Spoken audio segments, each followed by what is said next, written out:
Hey folks, this is Matt once again, and welcome to another edition of my 69 favorite horror films. And it's kind of funny that at number 41, it is in fact Feast, because one of my best friends on here, Michael Keane, also did a review of this film, which is weird. I'm like, wow, damn, I was going to do that review, but I'm going to do it now. Feast.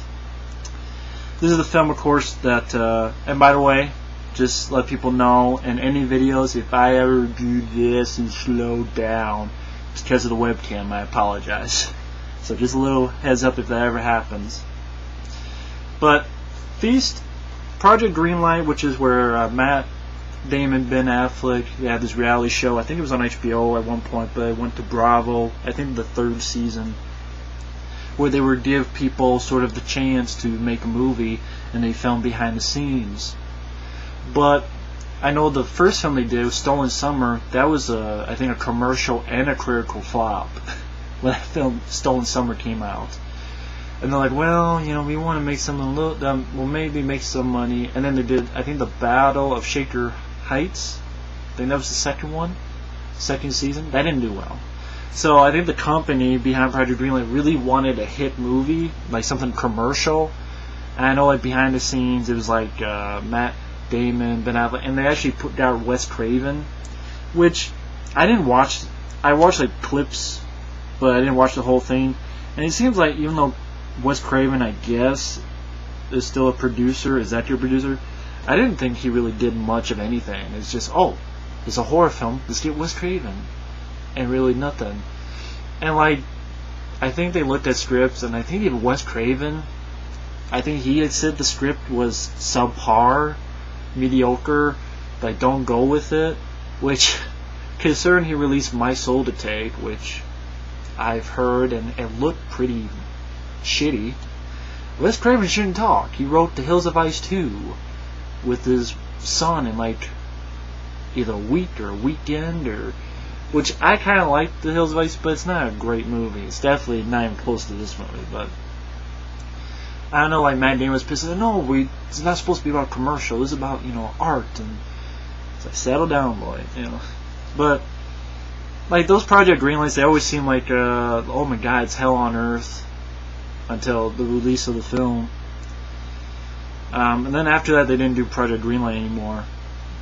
But this is definitely the best. I haven't seen the other ones, but this is a simple, kick-ass, fun, entertaining, over-the-top, gross-out, extremely gory, and smarter than an average strip type film. I mean, Feast, like Michael Keane said in his review, the plot's simple. You have a bunch of people who are trapped in this bar, and on the outside there's these creatures trying to get in.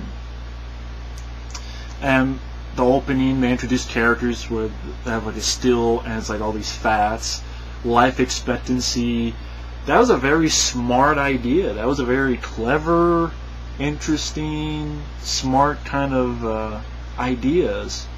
And the whole thing about this movie, and I know the sequels, which I'll get to, but about the unpredictability. How to fathom, okay, is this person going to make it? Like that life, they actually have Jason Mewes from the Kevin Smith films, who we all know. He played Jay. And of course there's drug problems, and I love the life expectancy. It was like he survived longer than anyone would have guessed, or something like that. I thought it was a nice, little harsh, but nice little joke in there. But the whole cast do a solid job. Like the father of the director, John Gulager, or Clu Gulager, who's sort of the bartender.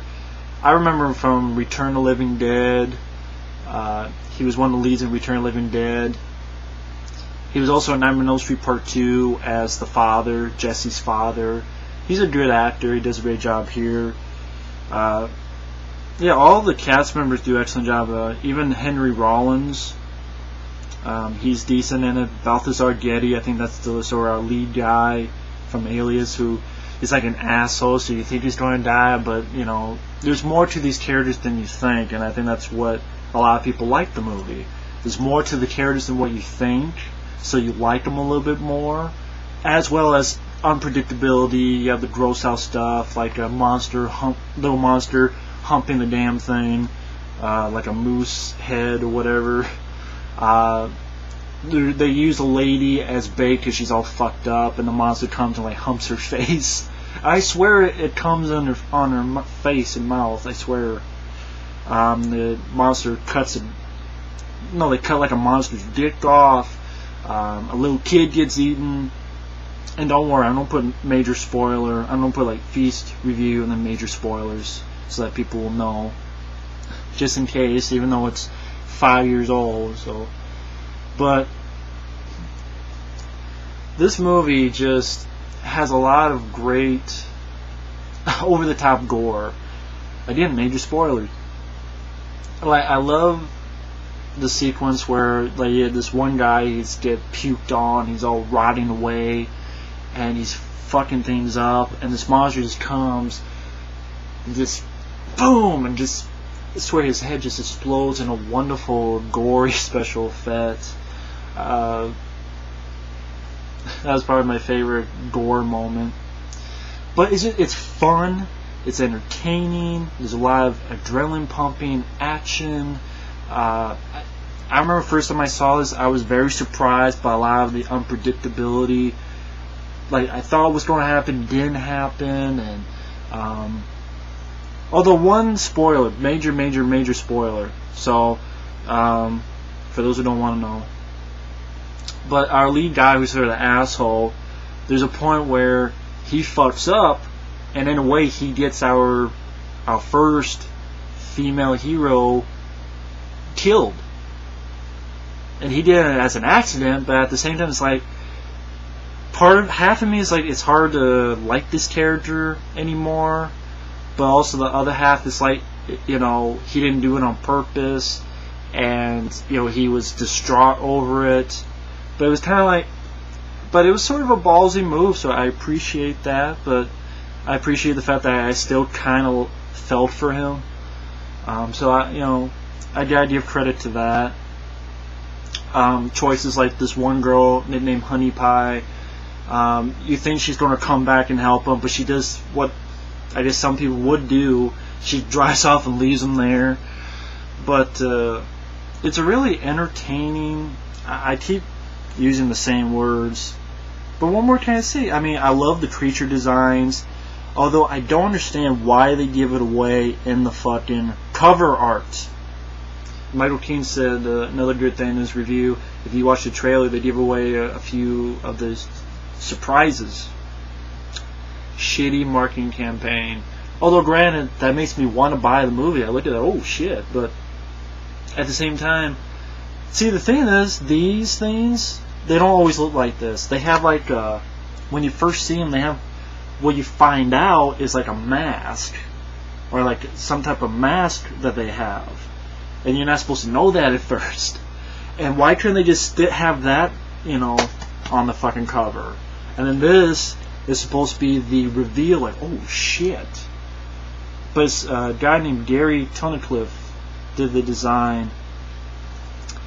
And he did an excellent job on the movie. He was stellar special effects, stellar creature effects. I was going to look at what Gary Tunnicliffe has done.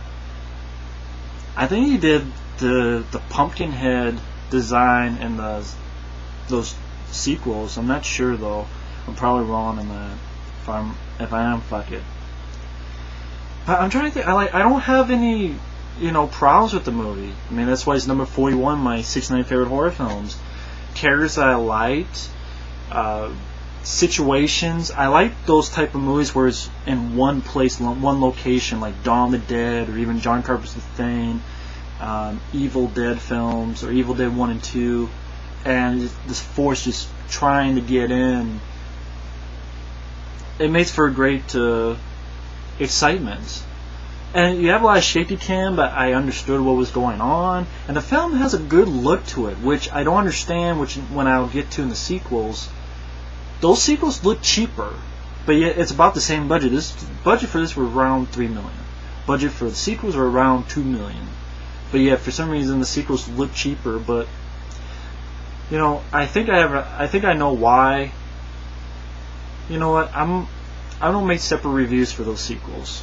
They'll come up right after this one. So I'll do separate reviews of those. But what more can I say? I like the female characters in this film. I like the lead guy. He was an asshole, but yet for some reason I kind of liked him. It's nice to see Jason Mewes in there. I'm a fan of his. The makeup effects are excellent. I love all the different crazy fucked up choices. I mean, granted, a lot of it's just for tasteless stuff, but yet it seemed to fit in the flow. It flowed better, you know. It has a good pace to it. It's throwing shit in there to shock you, but at the same time, it's still going in a forward momentum. I think that's my problem with the sequels. It's kind of like the momentum stops for some tasteless shit, and then it kind of sputters like all around. But here, it's like the momentum keeps going forward to our climax, and it was kind of weird. Like the lead girl, the second lead girl, our new heroine, kills the monster by stuffing her arm into the monster's throat. It was weird because there's an older movie I saw called not Dead by Dawn, Dawn by shit. It was one with Georgia Kennedy. Not Dead by Dawn. It was Just Before Dawn. It's a slasher movie, which I like the score and the location of that movie, but I wasn't a fan of that movie. But the reason I'm bringing it up is that in the end of that film, Just Before Dawn, which is an 80s slasher film, you have this sort of killer, kind of fucked up guy, and the lead girl kills him the same way, stuffing her arm down the mouth and throat. It was like the same type of thing. I go, huh, that's interesting. The same type of kill. Did they see Just Before Dawn? But this is 10 times better than that movie, so hey, if you're on Steel, at least put that in a better movie, and this is a much better film. It's just the pace flows very well. I like how it's all contained. I think this is a story that works well contained. Extremely well done makeup and special effects. Excellent monster designs. I think a great cast. I like Clu Gulager, Balthazar Getty as our asshole guy, Henry Rollins, and what happens with him. It's kind of like, oh shit, what happens to Henry Rollins' character. But I'm just going to be rambling on and on. But Feast, it's a smarter than average script because it throws you curveballs, and I appreciate that. And the writers, like John Gulager, I think he's run on to direct Feast 2 and 3, but I'm not sure if anything else. I know the writers, they wrote Feast 2 and 3, which is a shame that those two films I think are subpar compared to this one, even though you have the same writers and director. But they also wrote some of the later Saw sequels. I think they did Saw 4, 5, and 6. And I think they did Saw 3D. I think they did the Saw films from 4 on, or 5 on. I know from at least 5 on, maybe 4, but at least 5, 6, and now 7. And I think they also did a little bit of The Collector. But, yeah. I'll talk about the sequels next time, but Feast, I wish more horror films was like this. Excellent creature feature. It's got the effects, it's got the cast, it's got the curveballs. In my opinion, a smarter than average script. It made me laugh at times, but it made me go, oh shit, with the gore at times. And it's a fun night at the movies. You get your buddies or whatever, you crack a cold one, you watch this, and you have a ball of a time. So Feast definitely deserves number 41 in my 69 favorite horror films. So thanks for watching, and take care. Later.